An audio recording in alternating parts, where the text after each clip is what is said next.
Всем привет! Вы на канале Фургон. Сегодня я буду ехать на пост 2 на загрузку. У меня загрузка через 2 часа. Я день стоял, отдыхал.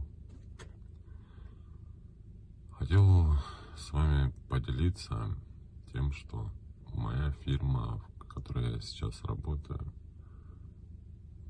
может быть не настолько лучше, чем была прошлая. Ну да, здесь оплата нормальная.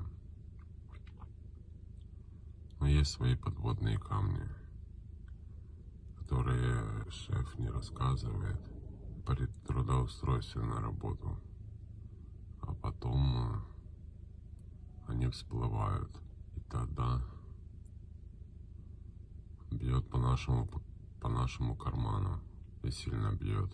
Мой шеф не хочет слушать товарища, в которого уехала машина на парковке. Он спал, он уехал, посмотрел, где пошел, уехал и слинял. Он высчитал 500 евро. У меня тоже такая ситуация была на прошлой моей фирме. Я заплатил 3000 злотых. Это больше, чем 500 евро. И у меня был европротокол составленный. И они с меня все равно высчитали. Как-то так, ребята. Если хотите приезжать сюда на работу, ездите аккуратно, не бейте машины, ландеки, потому что очень много нужно будет платить вам. Это не моя прошлая фирма, где месяц хлопец отъездил, разбил пландеку. Он приехал обратно, они ему дали новую и едь, а потом с расчета уже высчитывает. Ему дали руль и все, блин, и езжай. Он не понимает этого. Блин, ты, если так сделал, ты скажи, типа, ну давайте сейчас мне посчитаете, а потом я подумаю, выехать или не выехать. Просто если они сейчас посчитают, они могут процентов на 90 забыть этот случай. А если не посчитают, и ты выйдешь обратно в трассу, платить тебе придется, друг мой.